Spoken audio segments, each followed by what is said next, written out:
Fala, investidores, chegando com mais um vídeo aqui pro canal. Nesse vídeo trouxe um corte aí dos podcasts Mãos Dias. Chegando agora na inscrito, inscreve no canal e deixa o like, beleza?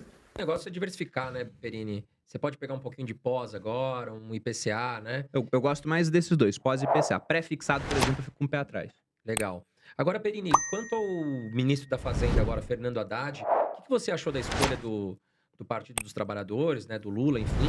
E qual a sua expectativa frente ao nome do Fernando Haddad?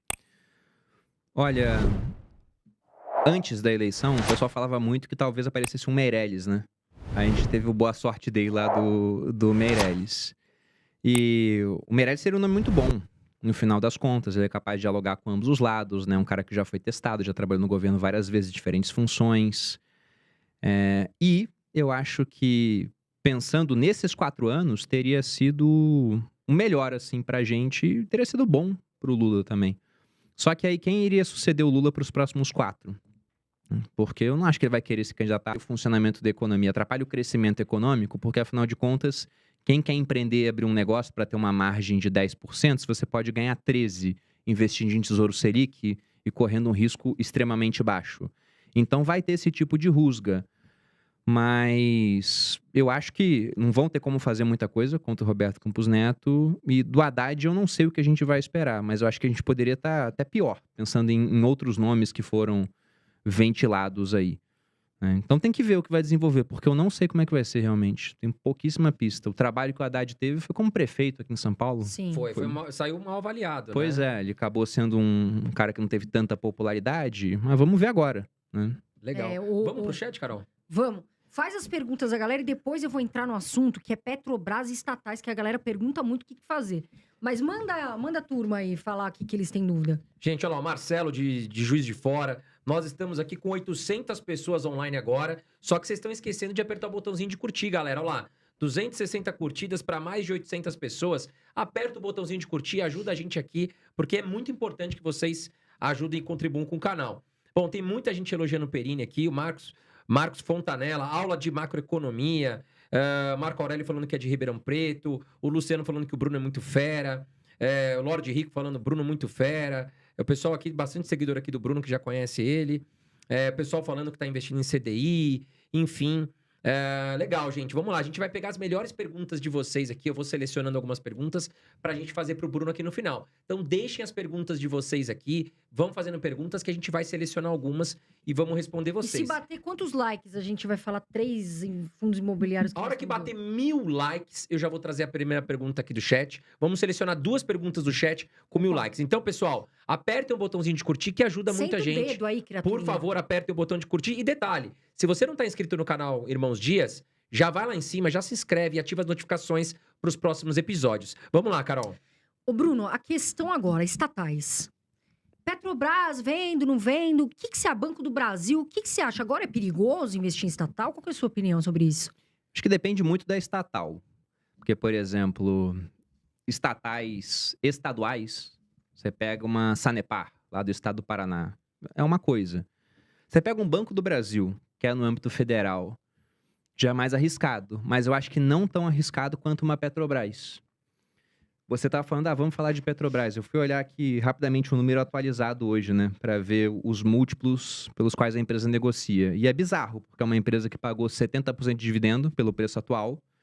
Tudo bem que os preços caíram, por isso o dividendo ficou mais alto, mas quando o preço estava no auge, estava dando uns 50% de dividendo no ano. Então, uma baita pagadora de dividendo, gerando um caixa absurdo.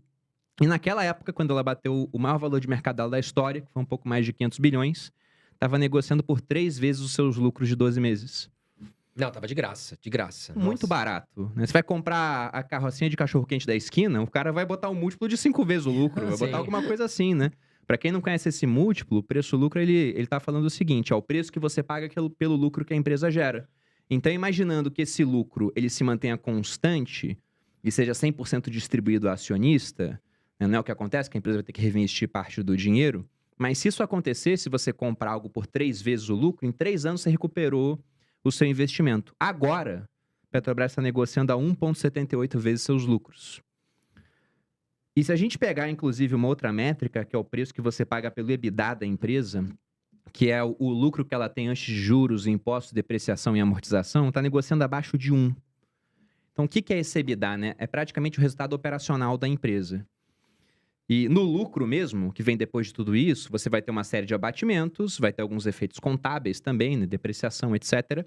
E você também pode ter eventos não recorrentes. A Petrobras tinha lá uma plataforma e vendeu para alguém, entrou alguns milhões. Tudo bem, não dá para vender de novo aquela plataforma, é não recorrente.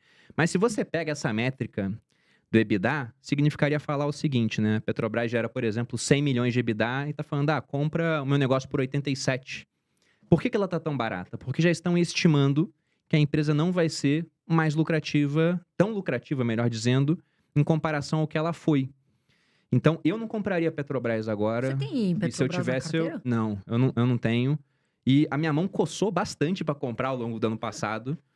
Só que eu achei melhor não. E pelo resultado da eleição, eu estava certo. Pro meu portfólio pessoal. Porque já caiu bastante e eu acho que vai cair mais. E não tô nem falando aqui, porque teve corrupção no ano passado, excluindo essa questão de corrupção, imaginando que não vai ter corrupção nenhuma na empresa.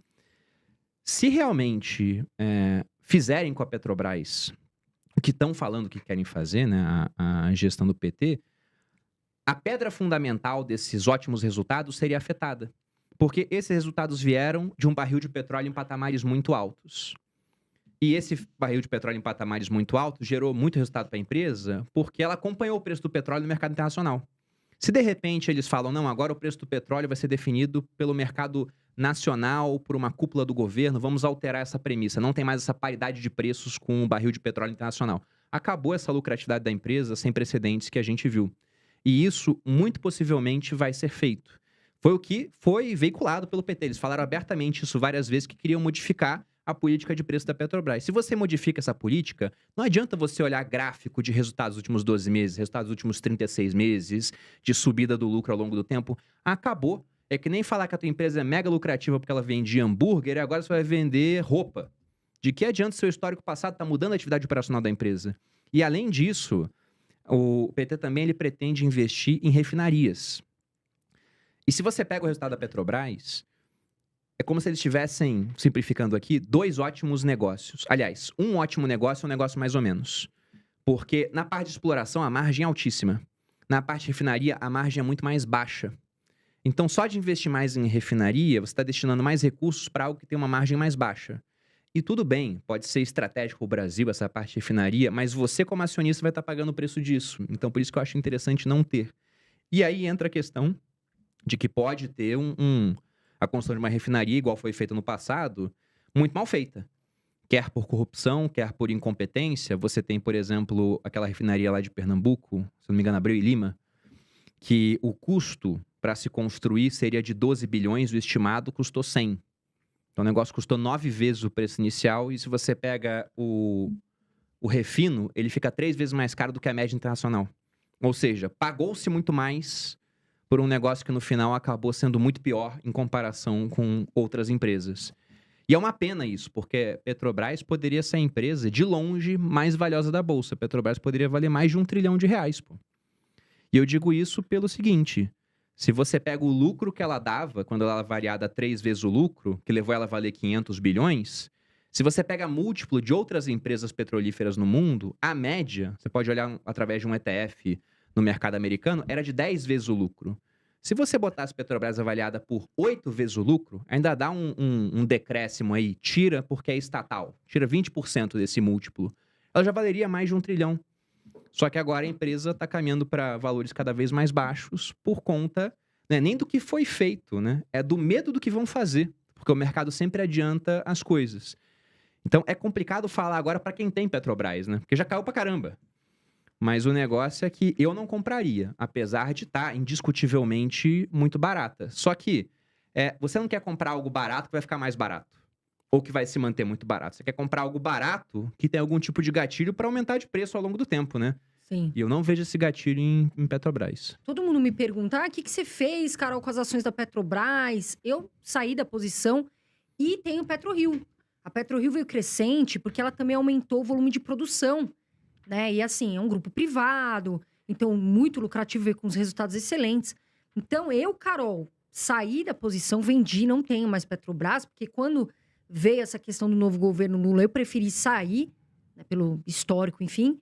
E tem o PetroRio na carteira. André, você ganhou um belo lucro com a PetroRio, né? Eu fiquei um bom tempo em Petrobras, mas quando começou a sair as pesquisas e que o Lula estava na frente do Bolsonaro e muitas pessoas não acreditavam, eu resolvi vender, até postei no meu canal, isso faz uns 6 meses, e muita gente me xingou. Você tá vendendo uma baita empresa, baita dividendo. Eu falei, olha, existe o risco de termos um Lula, né? Se vai acontecer ou não, eu prefiro não pagar para ver. Então eu vendi com uma posição em lucro, coloquei bons dividendos no bolso, deixei de ganhar alguns outros dividendos, mas também fiz a compra na época de PetroRio, acabei ganhando com uma valorização, porque muitos investidores acabaram saindo de Petrobras e migraram ali para PetroRio, né, para buscar maior segurança. Agora, Bruno, falando no cenário atual, então, que nós estamos no Brasil hoje, para quem está começando, para quem já investe, quais são as ações que você aconselha olhar com mais carinho nesse momento? Olha, pensando em quem não investe ainda, eu diria até que melhor do que ações seriam fundos imobiliários, para começar a colocar o pé nessa piscina da renda variável. Porque fundo imobiliário é você entrar na piscina de boia de braço. É muito mais tranquilo. É menos volátil, vai estar dando um pagamento de dividendo mensal, né? Por regra é semestral, mas quase todos pagam mensal. Então a minha avó, por exemplo, há pouco tempo, relativa a acho que uns 6 meses mais ou menos, ela começou a investir em fundos imobiliários. Eu falei para ela, olha, avó, ela tinha vendido um imóvel há pouco tempo, estava com dinheiro lá na poupança, pensando em comprar outra. Eu falei, vamos pegar esse dinheiro agora e investir parte em renda fixa, porque está pagando muito bem, mais de 1% ao mês. Ela falou, nossa, legal isso. E parte, como esses juros eu não sei quanto tempo vai ficar alto, e naquela época a estimativa é que já iria começar a baixar no meio desse ano, vamos colocar em fundo imobiliário. Porque, primeiro, você vai ter um pagamento mensal, um dinheiro para você pagar o seu plano de saúde, por exemplo. E quando os juros começarem a baixar, você vai ter fundos imobiliários na carteira que vão subir de preço, que são os fundos de tijolo, que estão muito mal avaliados hoje em bolsa. E ela topou. Ela topou principalmente porque quem tem um aplicativo da XP e fica controlando a carteira dela sou eu. Então ela não vê a cota variar, né? Sim. Ela só vê o pagamento de dividendo ao longo do mês, que é o suficiente para ela pagar o plano de saúde, pagar cartão de crédito. A sua avó tem uma Ficou sorte, super hein, Bruno? satisfeita. Porque Por quê? você fica ajudando ela ali, né? Ah, sim. E aí ela fica, ó, a avó do Bruno, um beijo. E tem sorte, porque tem o Bruno. Queria eu também, quando eu ficar mais velha, André, cuidar da minha carteira aí, né? Sim. Mas é isso aí, vamos lá, Bruno. Então, para quem está começando, fundos imobiliários. Eu acho que é mais interessante, porque muita gente, e tem que ter um cuidado aí, muita gente sai de bolsa de valores porque o cara compra a ação, e principalmente nessa época de juros mais altos, vê o preço da ação em queda e fala, não tá dando certo. Por mais que a ação pode estar caindo o preço, mas o resultado tá igual. Então ele tá comprando uma ótima empresa por um preço mais baixo. Ou o resultado até aumentou. A ação tá mais lucrativa e negociada por um preço mais baixo, que é o melhor cenário possível, né? Que são fundamentos melhorando enquanto o preço se deteriora. Só que como o cara vê o preço saindo, ele vende nessa hora. E nesse ano de 2022, a gente teve saída líquida de pessoas de bolsa. O pessoal ficou vendendo as ações. Já com o fundo imobiliário, por mais que você veja a cota caindo, todo mês cai um dinheiro na sua mão. Então você entende realmente que aquilo é uma vaca leiteira. Que é uma maneira de você complementar a renda, o que eu acho até que no início é um erro. Porque o ideal é que você pegue esse dinheiro e reinvista para que um dia você possa viver só disso. Então, para iniciar em renda variável, eu acho que fundo imobiliário é mais interessante. Mas pensando em quem já iniciou e está agora em bolsa, eu iria atrás principalmente de empresas que elas têm pouca dívida, que são boas geradoras de caixa, conseguem rentabilizar bem o seu patrimônio, o investimento feito na empresa, e que paguem bons dividendos. Porque eu não acho que com juros muito altos vai dar para a gente ter uma baita de uma subida em bolsa de valores. Não se ele continuar subindo. Se ele ficar estabilizado, até acho que a bolsa vai andar, que é aquilo que eu falei com vocês. Se não for horrível, ela tem que subir. Mas tem muita empresa muito boa negociando abaixo de valor patrimonial, pagando dividendos de quase 2 dígitos. Várias pagando de 2 dígitos. Então, hoje a gente está num dos melhores cenários dos últimos anos para se comprar ações. Só que é E é aquilo, difícil né? ter essa visão, né, Bruno? O pessoal não quer Principalmente pra quem tá comprar agora. começando, né? O pessoal não quer comprar agora. O pessoal quer entrar em bolsa quando a bolsa já subiu 100% Batendo no ano verdinho passado. lá, né? É, Aí todo exatamente. mundo fala, vou entrar. E eu escutava muita gente falar, eu não preciso ter reserva de emergência. Cuidado, e não é em ações, porque o pessoal fala, vou colocar em ações perenes, ações seguras. Cuidado, a bolsa cai, daí você tem que ter uma reservinha para se cuidar. Agora, Bruno, quais são 3 empresas, por exemplo? Eu sempre tenho 3, porque eu cito muito lista aqui, né? 3 empresas que você fala, poxa, acho que vale a pena o estudo agora. Eu vou citar a empresa que eu tenho há mais tempo na minha carteira, que é a Itaúsa. Nunca vai ser uma empresa que vai dobrar de preço em um ano. Não é. Também não é a maior pagadora de dividendos de bolsa. Tá muito longe disso. Itaúsa, tem gente até que brinca que é um negócio pra você comprar R$6, R$7 e vender quando bate 14, porque ela fica meio fechada em uma caixinha. Não sai muito disso. Mas ela paga bons dividendos. Ela, praticamente anualmente, ela faz algum tipo de bonificação. Ou seja, você tem 100 ações, toma mais 10 ações aqui. Agora você tem 110 para receber mais dividendo no futuro. E é uma empresa que ela, pensando no portfólio que ela tem, Itaúsa é uma holding. E ela foi criada na década de 50 pela família Setúbal, né? Eles tinham o Itaú, que era um baita de um negócio, e falaram, temos que diversificar. Então vamos criar uma holding para ter metade em Itaú e a outra metade em outros negócios. Só que os outros negócios não foram tão bem quanto Itaú. Então Itaú é 90% do patrimônio de Itaúsa hoje. Só que dentro desses outros 10%, você tem participação em XP, você tem Alpargatas, você tem a antiga Duratex, né, que é Dexco agora. Então você tem umas empresas interessantes.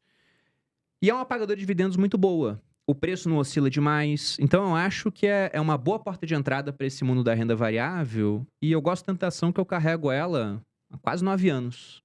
Então Itaúsa tá na minha vida há quase tanto tempo quanto a minha esposa. Eu ia falar isso agora. Pois Você é. acredita? Eu ia falar isso agora, maluco. Cuidado, hein? Pra você oferecer umas ações da Itaúsa aí, ó. Atenção aí. E hein? até já brinquei, né? Que se falasse assim, você tem que se separar de um dos dois. Eu falei, poxa, ia ser terrível me separar da maluca.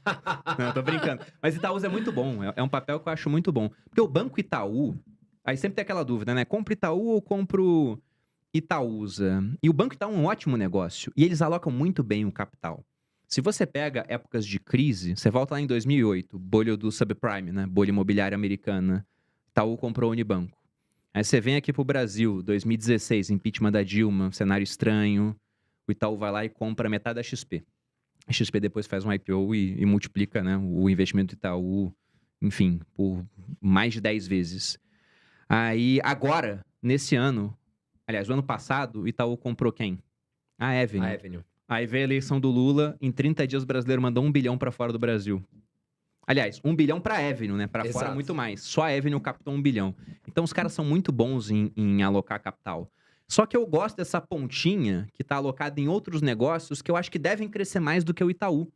Porque se você pega Banco Itaú em si, o lucro do Itaú não consegue crescer muito mais. Primeiro porque tem uma parte do lucro que tende a sumir, que é receita suja, né? É taxa que cobra de manutenção de conta, que só quem paga isso é idoso. Qualquer pessoa jovem já não paga mais, porque abre uma conta no banco digital e fala, ó, só abro com vocês se não tiver taxa. É tarifa de TED e de DOC. Só quem paga isso é idoso. Só, porque o pessoal tá fazendo Pix pra caramba. E olhe lá, né? Porque minha avó faz Pix, pô. Sim. Minha avó faz o Pix. Então, essa parte toda tende a sumir. 3% de administração em fundo que só investe em renda fixa.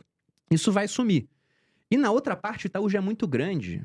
Se você pega o mercado de crédito, aqui os maiores bancos nadam de braçada lá. Então, não tem muito mais para onde crescer. Tanto que o lucro do Itaú cresce 5%, costuma crescer menos de 10% ao ano, assim, no agregado, né? Se você olha uma média de longo prazo. Eu acho que XP tende a crescer mais. Alpargatas da Havaianas tende a crescer mais, que os outros negócios de Itaúsa, ao longo do tempo, devem crescer um pouco mais, pelo menos, do que o Itaú. Então, por isso que eu gosto da empresa. Essa seria uma. Se eu fosse citar... São 3 que você pediu, né? 3. Tá. Eu vou citar uma aqui, então, que... não é a melhor também, mas eu enxergo que ela vai ter uma capacidade de pagamento de dividendo ao longo do tempo muito boa, porque é uma empresa que ela faz parte de um oligopólio, que é Vivo. Então, se a gente olha Vivo, é uma das poucas empresas que fornecem algo que hoje é uma utility, as pessoas não vivem sem, que é internet para o Brasil todo, telefonia. E tem uma coisa muito interessante em Vivo também. Se eu não me engano, hoje está pagando uns 8% de dividendos. A reeleição. Já Pela tá... idade não vai... Pela idade Exatamente, dele, já tudo. tá muito idoso. Então, eu acho que eles botaram a Haddad lá para que ele tenha um certo protagonismo e possa ser o nome forte do PT para concorrer na próxima eleição. Quanto ao que esperar, eu sinceramente não sei. Eu acho que é uma incógnita em si. Ele, na minha visão, ele tem ele é de esquerda, lógico, não vai ser um Paulo Guedes, nada disso. Mas eu acho que ele é um cara mais moderado em comparação ao pessoal da época da Dilma. Eu acho que ele é mais aberto a diálogos, se for pensar assim.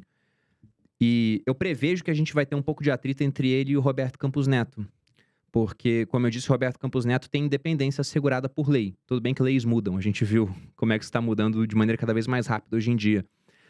Mas por que eu acho que vai ter um pouco de rusga? Porque o Roberto Campos Neto está de olho na inflação, e para isso tem que deixar taxas de juros altas. E a taxa de juros altas atrapalha